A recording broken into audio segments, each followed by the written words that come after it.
Hello guys, आज के question start करते हैं मैकेनिकल इंजीनियरिंग के। ठीक है, ये भी मिक्स क्वेश्चन है सारे। ठीक है, तो जो फर्स्ट क्वेश्चन है वो है which of the engine has a spark plug used for the igniting the fuel. जो फ्यूल को इग्निट करने के लिए स्पार्क प्लग किसके अंदर यूज़ किया जाता है, किस इंजन के अंदर यूज़ किया जाएगा, वो किया जाता है पेट्रोल इंजन के अंदर। ठीक है, पेट्रोल इंजन के अंदर हम स्पार्क प्लग यूज़ करते हैं। अगर हम डीजल इंजन की बात करें तो उसमें हम क्या कहते हैं, फ्यूल इंजेक्टर को यूज़ करते हैं, जो क्या करते हैं, फ्यूल को इंजेक्ट करता है। ठीक है, पेट्रोल इंजन के अंदर जो स्पार्क प्लग होते हैं वो क्या करते हैं, सिर्फ फ्यूल को इग्नाइट करने का काम करते हैं। कार्बोरेटर फ्यूल और एयर की क्वांटिटी को मिक्स करता है, उसको इंजन सिलेंडर के अंदर भेज देता है, जिससे क्या होता है, स्पार्क प्लग जो प्लग होते हैं उसको इग्नाइट कर देते हैं। ठीक है, अगर हम पेट्रोल इंजन की बात करें, ये किसके ऊपर बेस होते हैं, ऑटो साइकिल के ऊपर। ठीक है, इसको कांस्टेंट वॉल्यूम साइकिल भी बोलते हैं। डीजल इंजन की बात करें, इसको डीजल साइकिल के ऊपर, इसको कांस्टेंट प्रेशर साइकिल भी बोलते हैं। ठीक है, अगर हम एसआई स्पार्क इंजन और सीआई कंप्रेशन इंजन की बात करें तो आपको पता है जो स्पार्क इंजन का जो सेल्फ इग्निशन टेम्परेचर होता है वो होता है 280 डिग्री सेल्सियस, और जो सीआई का होता है 245 डिग्री सेल्सियस। अगर हम इसकी स्पेसिफिक ग्रेविटी की बात करें पेट्रोल इंजन की तो होती है 0.75। सीआई जो इंजन होता है यानी कि डीजल इंजन के अंदर जो होती है वो होती है डीजल की होती है 0.85। ऐसा इंजन के अंदर जो कंप्रेशन रेशो होती है वो एक्सपेंशन रेशो के इक्वल होती है, और जो सीआई इंजन के अंदर जो कंप्रेशन रेशो होती है वो क्या होती है, ज़्यादा होती है, किससे, एक्सपेंशन रेशो से। ठीक है, नेक्स्ट है विच equation best represents the net entropy change for a irreversible cycle. अगर इरिवर्सिबल साइकिल की बात करें जो एंट्रोपी चेंज होता है वो किसके इक्वल होता है, वो होता है V0 से ज़्यादा, यानी कि इसका ऑप्शन नंबर हो जाएगा ऑप्शन नंबर 4। अगर रिवर्सिबल की बात करता तो उसमें नेट एंट्रोपी चेंज किसके बराबर होता है, 0 के बराबर। इरिवर्सिबल की बात करें तो क्या होगा, 0 से ज़्यादा होगा, हमेशा क्या होती है, पॉजिटिव में होती है। ठीक है, एंट्रोपी चेंज का फॉर्मूला होता है dQ/T, यानी कि चेंज इन जो एंट्रोपी होती है वो किसके ऊपर डिपेंड करती है, चेंज इन हीट के ऊपर। तो उसका करेक्ट ऑप्शन हो जाएगा ऑप्शन नंबर 4। नेक्स्ट है the entropy change of the system and surrounding during a process between two equilibrium state. जो सिस्टम और सराउंडिंग की जो एंट्रोपी चेंज होएगी वो किसके इक्वल होएगी ग्रेटर देन और इक्वल टू 0, यानी कि ऑप्शन नंबर 4 करेक्ट हो जाएगा, क्योंकि जो सराउंडिंग की जो एंट्रोपी होती है वो हमेशा इंक्रीज होती है। नेक्स्ट है ये सोम का न्यूमेरिकल है स्ट्रेंथ ऑफ मटेरियल के। मैं जो न्यूमेरिकल है वो प्रॉपर सॉल्व तो नहीं कर पाऊँगी, लेकिन इसमें जो है आपको फॉर्मूला जो वैल्यू पुट करके आप खुद ही देख लेना। ठीक है, मैं इसमें फॉर्मूला बता देती हूँ। क्वेश्चन है a cross sectional bar of area 700 mm² subjected to an axial load as shown in figure, what is the value of stress. इसमें स्ट्रेस फाइंड आउट करना है किस सेक्शन के अंदर, QR सेक्शन के अंदर। ठीक है, अब ये जो कंपोजिट बार है इसको 3 सेक्शन में डिवाइड किया गया है। फर्स्ट है PQ, सेकंड QR, थर्ड है QS। तो जो QR जो सेक्शन है इसके अंदर हमें क्या है, स्ट्रेस की वैल्यू बताना। जो स्ट्रेस होता है वो क्या होता है, लोड अपॉन एरिया P/A। ठीक है, इसमें हम लोड निकालेंगे तो उसमें जो लोड होगा वो कितना होगा, अगर 63 लोड लग रहा है, ठीक है, और ये है इधर 35, तो उसमें क्या होगा, 63 से 35 माइनस कर दो, क्या जाएगा 28 किलो न्यूटन। ऐसे ही इधर सेक्शन को अगर लेके चले तो 49 में से माइनस कर दोगे 21 तो हो जाएगा 28 किलो न्यूटन। ठीक है, जिसमें जो लोड लग रहा है क्यू सेक्शन में वो कितना हो जाएगा 28 किलो न्यूटन, यानी कि स्ट्रेस बराबर लोड अपॉन एरिया 28 × 10⁻³ न्यूटन में है, चेंज करके अपॉन 700 mm²। तो उससे काटोगे तो जाएगा इसका 40 आंसर, यानी तो जो वैल्यू स्ट्रेस की होगी 40 मेगा पास्कल। ठीक, तो करेक्ट आंसर हो जाएगा ऑप्शन नंबर 2 यानी कि 14। नेक्स्ट है, choose the correct equation which define the relationship between the young modulus E, bulk modulus के एंड द पॉइजन रेशो। ठीक है, म्यू। जिसमें करेक्ट इक्वेशन है वो हो जाएगा ऑप्शन नंबर ए, ई बराबर 3k1 - 2 म्यू। अगर हम इस इक्वेशन की बात करें, इसमें 3 इक्वेशन होती है। ई बराबर 2g1 + म्यू, एक होता है ई बराबर 3k1 - 2 म्यू, एक होता है ई बराबर 9kg अपॉन 3k + g। ये young modulus of elasticity, bulk modulus और पॉइजन रेशो, ठीक है, और शेयर मॉडुलस यानी कि मॉडुलस ऑफ रिजिडिटी, इन तीनों में रिलेशनशिप है। अगर हमें रिलेशनशिप बताना था ई यंग मॉडुलस का, बुल्क मॉडुलस एंड म्यू यानी कि पॉइजन रेशो, तो उसका करेक्ट आंसर हो जाएगा ऑप्शन नंबर ए। अगर हम यहाँ बात करें, जो यंग मॉडुलस होते हैं ई, इसको यंग मॉडुलस ऑफ इलास्टिसिटी भी बोलते हैं। ठीक है, इसका फॉर्मूला कहते हैं स्ट्रेस अपॉन स्ट्रेन। ठीक है, अगर बुल्क मॉडुलस की बात करें, इसको के से डिनोट करते हैं, ये होता है normal stress upon volumetric strain. अगर हम जी की बात करें, ठीक है, यानी कि शेयर मॉडुलस या मॉडुलस ऑफ रिजिडिटी, इसको डिनोट करते हैं shear stress upon shear strain. ठीक है, अगर हम म्यू की बात करें, इसको 1/m से डिनोट करते हैं, इसका होता है lateral strain upon longitudinal strain. तो इसका जो करेक्ट आंसर था वो क्या आ जाएगा ऑप्शन नंबर ए, ई बराबर 3k1 - 2 म्यू। नेक्स्ट है, in a PV diagram for pure substance the constant temperature line in a superheated region. जो कांस्टेंट टेम्परेचर लाइन है सुपरहीटेड रीजन में, ठीक है, पीवी डायग्राम के अंदर, पीवी डायग्राम में जो सुपरहीटेड रीजन में जो कांस्टेंट टेम्परेचर जो लाइन होती है वो क्या होती है, डाइवर्सिंग होती है, यानी कि इसका आंसर हो जाएगा ऑप्शन नंबर बी। नेक्स्ट है, the property of a material state that is rigid, the value of Poisson ratio for this particle. Material क्या है, रिजिड है, ठीक है, उसकी पॉइजन रेशो बतानी है, कितनी हो जाएगी, उसकी हो जाएगी 0 के इक्वल। मैंने आपको बताया था जो पॉइजन रेशो होती है उसको एम से भी डिनोट करते हैं या म्यू से भी डिनोट करते हैं या 1/m से डिनोट करते हैं। ठीक है, तो म्यू इज इक्वल क्या होता है, lateral strain upon longitudinal strain. ठीक है, इसकी जो वैल्यू होती है म्यू की, अगर हम होमोजीनियस मटेरियल या फिर इंजीनियरिंग मटेरियल की बात करें तो होती है 0 से 0.5 के बीच में। अगर हम आइसोट्रोपिक मटेरियल की बात करें, आइसोट्रोपिक मटेरियल लेते हैं तो उसकी होती है -1 से 0.5 तक। तो जो 0.5 जो होती है वो मैक्सिमम वैल्यू होती है पॉइजन रेशो की। ये किसकी होती है, ये होती है रबर की। ठीक है, तो इसका जो करेक्ट आंसर था वो क्या हो जाएगा 0। रिजिड के केस की में जो रिजिड बॉडी की जो पॉइजन रेशो होती है वो कितनी होती है, 0 होती है। Next, the elongation in a steel bar having a cross section area dimension दी गई है। ठीक है, एरिया दिया गया है और 2.5 mm ये इलोगेशन दी गई है delta L, and is subjected to an axial compressive load, load P है। If the length of bar is 4 metre, length कितनी है 4 metre, E modulus of elasticity 200 gigapascal. जो वैल्यू बतानी किसकी बतानी है, P की, यानी कि लोड की। आपको पता है जो इलोगेशन का जो फॉर्मूला है डेल्टा एल, वो डाल दीजिए, डेल्टा एल बराबर PL अपॉन ए। तो हमारे पास डेल्टा एल की वैल्यू दी हुई है। ठीक है, ये है लेंथ दिया हुआ 4 मीटर, इसको mm में कन्वर्ट कर लेना, एरिया दिया है 14 × 40, और क्या है यंग मॉडुलस ऑफ इलास्टिसिटी ई की वैल्यू दी है। तो हमें क्या निकालना है, P। तो यहाँ से हम P की वैल्यू निकाल सकते हैं। ठीक है, जो इसकी वैल्यू आएगी वो आएगी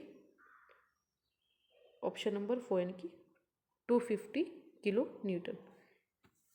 नेक्स्ट है, the formula for Euler buckling load is given as π² EI 4L²। इसमें ट्रू बताना है कि किस कॉलम के लिए। जो यूलर फॉर्मूला होता है वो क्या होता है, π² EI/L का स्क्वायर। तो जो यूलर की लेंथ होती है वो अलग अलग कॉलम के लिए अलग अलग होती है। जैसे अगर जो कॉलम है उसके दोनों एंड फिक्स है तो उसकी वैल्यू होती है L बराबर L/2। अगर उसके कॉलम के जो दोनों एंड है वो क्या है, हिंज्ड है, तो L किसके बराबर हो जाएगी, उसकी लेंथ के बराबर ही। अगर एक एंड फिक्स्ड है और दूसरा एंड हिंज्ड है तो उसकी लेंथ हो जाएगी L/√2। अगर एक लेंथ फिक्स है, एक एंड और दूसरा एंड फ्री है, तो किसके बराबर हो जाएगी, 2L के बराबर। जो 2L है ये जो वैल्यू इसमें पुट अप करके देखो तो क्या हो जाएगा, पाई का स्क्वायर EI/4L का स्क्वायर हो जाएगा। तो पाई का स्क्वायर EI/4L का स्क्वायर किस कॉलम के लिए है, जिसमें एक कॉलम फिक्स है और दूसरा कॉलम क्या है, फ्री है। ठीक है, अदर एंड क्या है इसका, एक यानी कि एक कॉलम का जो एंड है वो फिक्स है और दूसरा एंड क्या है, फ्री है। तो उसका जो आंसर हो जाएगा वो हो जाएगा first column with one end is fixed and other end is free. ठीक है, next, which of the following is correct option for validation of Hooke's law in a simple tension test. आपको पता है जो हुक्स लॉ होता है वो किसके ऊपर डिपेंड करता है, लिमिट ऑफ प्रोपोर्शनलिटी, यानी कि stress upon strain, stress upon strain. अगर हम इसका स्ट्रेस अपॉन स्ट्रेन डायग्राम देखते हैं, ठीक है, तो ये यहाँ से जो पहले सबसे पहले क्या होता है, हुक्स लॉ, यानी कि limit of proportionality, stress directly proportional होते हैं स्ट्रेन के बराबर। उसके बाद हमारी आती है इलास्टिक लिमिट, ठीक है, उसके बाद है प्लास्टिक स्टेज, उसके बाद है अपर यील्ड पॉइंट, फिर लोअर यील्ड पॉइंट यहाँ पे, फिर अल्टीमेट स्ट्रेस, उसके बाद है ब्रेकिंग स्ट्रेस। ठीक है, जो हुक्स लॉ वो कहाँ से वैलिड होता है, लिमिट ऑफ प्रोपोर्शनलिटी। तो उसका जो करेक्ट आंसर हो जाएगा वो हो जाएगा option number 4, limit of proportionality. Next है, ये भी सोम का न्यूमेरिकल है। ए स्टील रोड, उसका डायमीटर 2 सेंटीमीटर, लेंथ है 12 और टेम्परेचर कितना है 30 degree Celsius, 150 degree Celsius. The coefficient of thermal expansion is alpha कितना है 12 × 10⁻⁻⁶, and the road has to be restricted in original section opposition the thermal stress develop in 288 megapascal. What is the value of Young modulus, यानी कि E की value इसमें बतानी है क्या है। तो आपको पता है जो थर्मल स्ट्रेस का फॉर्मूला है वो क्या होता है, alpha coefficient of thermal expansion, E young modulus elasticity into delta T, यानी कि चेंज इन टेम्परेचर। तो उसमें थर्मल स्ट्रेस की वैल्यू, अल्फा की वैल्यू और डेल्टा टी की वैल्यू डाल के इसमें यंग मॉडुलस ऑफ इलास्टिसिटी यानी कि यंग मॉडुलस की वैल्यू आ जाएगी। जो वैल्यू होगी वो कितनी आएगी आपकी, आ जाएगी 200 गीगापास्कल। नेक्स्ट है, choose the incorrect condition for thermal stress. अभी क्वेश्चन है थर्मल स्ट्रेस का फॉर्मूला मैंने बताया था, जो थर्मल स्ट्रेस होती है वो किसके बराबर होती है, alpha coefficient of thermal expansion, E Young modulus, delta T change in temperature. तो किस किस के ऊपर डिपेंड करती है, it is the function of coefficient of thermal expansion, हाँ जी, it is the function of temperature rise, ये भी सही है, it is the function of modulus of elasticity, ये भी सही है, it is the function of modulus of rigidity, ये गलत है। तो उसमें इनकरेक्ट बनाना तो ऑप्शन नंबर हो जाएगा 4 करेक्ट। नेक्स्ट है, choose the correct option which is incorrect about the term friction. Friction के बारे में बताना है। तो first option, friction produce heat, yes, friction heat को प्रोड्यूस करती है। It leads to decrease the velocity of object, हाँ जी, ये उसकी वेलोसिटी को डिक्रीज करती है। It can stop the moving object, ये भी सही है, लेकिन इसमें क्या बताना आपको, इनकरेक्ट बताना है। तो इनकरेक्ट में क्या आ जाएगा ऑप्शन नंबर 3, इसका आंसर हो जाएगा ऑप्शन नंबर 3 इनकरेक्ट में, यानी कि it leads to increase in the velocity of object की डिक्रीज। तो उसका जो आंसर हो जाएगा वो हो जाएगा ऑप्शन नंबर 3। नेक्स्ट है which of the given formula is correct for calculating the angle of static friction. अगर हम इस फ्रिक्शन की बात करें एंगल ऑफ फ्रिक्शन तो उसका फॉर्मूला होता है 5 बराबर tan इनवर्स म्यू। ठीक है, तो उसका करेक्ट ऑप्शन हो जाएगा ऑप्शन नंबर ए। इसका ऑप्शन हो जाएगा correct tan inverse mu S, यानी कि ऑप्शन नंबर 1 करेक्ट हो जाएगा। नेक्स्ट है calculate the value of modulus of elasticity if the Poisson ratio 0.25 m 0.25 और मॉडुलस ऑफ रिजिडिटी जी की वैल्यू दी है 80।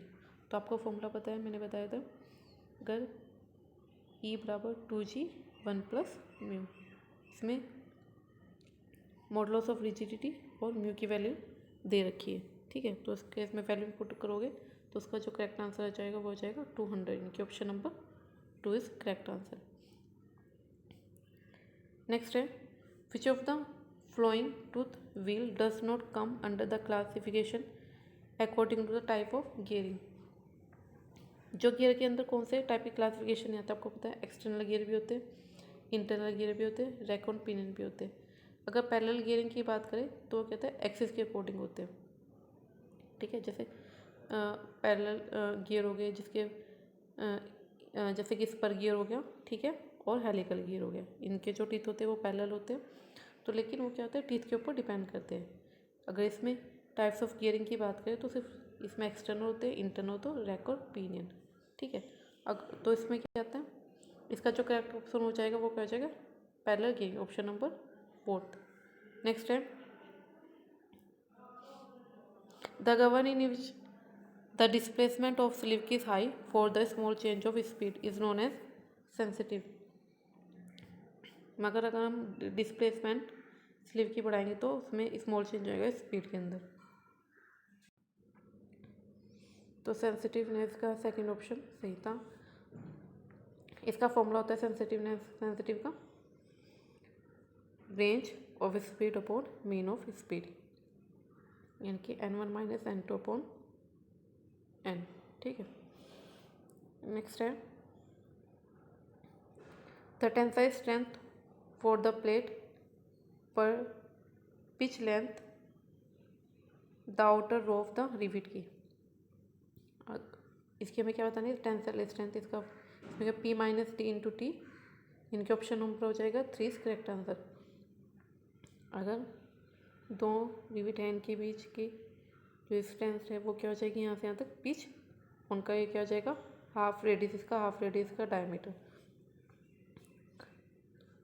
तो उसका फॉर्मूला हो जाएगा p minus D into T, यानी कि जो प्लेट की थिकनेस है, इंटू टेंसाइल स्ट्रेस। ठीक है, तो उसका ऑप्शन हो जाएगा ऑप्शन नंबर 3। नेक्स्ट है which of the following theory are used for determination for torque quantities cone plate. तो आपको पता है या तो यूनिफॉर्म प्रेशर थ्योरी या यूनिफॉर्म वेट थ्योरी, यही ज़्यादा यूज़ की जाती है। तो इसमें ऑप्शन हो जाएगा option number A, uniform pressure theory. Next है which of the following is incorrect about the dry clutch and wet clutch. अगर हम ड्राई क्लच और वेट क्लच की बात करें तो ड्राई क्लच में क्या होता है, हीट डिसिपेशन जो होती है वो क्या होती है, ज़्यादा होती है। तो ऑप्शन नंबर 1 ये भी सही है। Rate of wear is very less in wet clutch, हाँ वेट क्लच में जो वियर होता है वो कम हो जाता है, ये भी सही है। Torque transmit capacity of dry clutch की लेस, ये गलत है, क्योंकि जो टॉर्क ट्रांसमिट कैपेसिटी होती है वो ड्राई क्लच की वो क्या होती है, ज़्यादा हो जाती है। Engagement in wet clutch is smoother than dry clutch, ये भी सही है। तो इसमें क्या बताना था, इनकरेक्ट। तो इनकरेक्ट में क्या हो जाएगा, ऑप्शन नंबर 3, ऑप्शन नंबर क्या हो जाएगा 3 हो जाएगा, क्योंकि जो टॉर्क ट्रांसमिट कैपेसिटी होती है वो ड्राई क्लच की ज़्यादा होती है, किससे, वेट क्लच से। नेक्स्ट है which of the flowing condition is correct about the inversion of mechanism. आपको पता है मैकेनिज्म कैसे ऑब्टेन किया जाता है, जब हम डिफरेंट लिंक को फिक्स करते हैं तो डिफरेंट मैकेनिज्म बनते हैं। एक काइनेमेटिक चेन के अंदर। तो ऑप्शन नंबर हो जाएगा option number 3, obtain by fixing different links in a kinematic chain. Next है, which of the following is correct method for converging of spring control governor from unstable to stable. इसमें क्या बताना है, जो जो governor होता है अनस्टेबल टू स्टेबल, ठीक है, उसको कैसे कन्वर्जन किया जा सकता है, उसमें करेक्ट ऑप्शन इसका क्या है। पहले increasing the ball weight, second decreasing the spring stiffness, third है decreasing the ball weight and increasing the spring stiffness. तो इसका जो करेक्ट आंसर हो जाएगा वो हो जाएगा इंक्रीजिंग द स्प्रिंग स्टिफनेस, ठीक है। अगर आप बात करें इसमें स्टेबल स्टेबल गवर्नर की, ये होता है स्टेबल, साइक्लोनिस ये होता है अनस्टेबल। इसका जो फॉर्मूला होता है f is equal to a r plus b, में एफ इज इक्वल टू होती है ए आर, ये होता है f is equal to a r minus b. तो अगर हमें कन्वर्जन करना हो अनस्टेबल को स्टेबल के अंदर, तो हम क्या करेंगे, उसकी स्प्रिंग स्टिफनेस को क्या कर देंगे, इंक्रीज कर देंगे। नेक्स्ट है, which of the following statement is correct about bull engine. अगर बुल इंजन की बात करें, जो उसमें हम क्या करते हैं, उसके सिलेंडर को या स्लाइडिंग पेयर को फिक्स कर देते हैं, तब जाके क्या बनेगा, हमें ऑप्टेन मिलेगा बुल इंजन। तो उसका करेक्ट ऑप्शन है ऑप्शन नंबर ए। नेक्स्ट यहीं तक था, okay, thank you very much.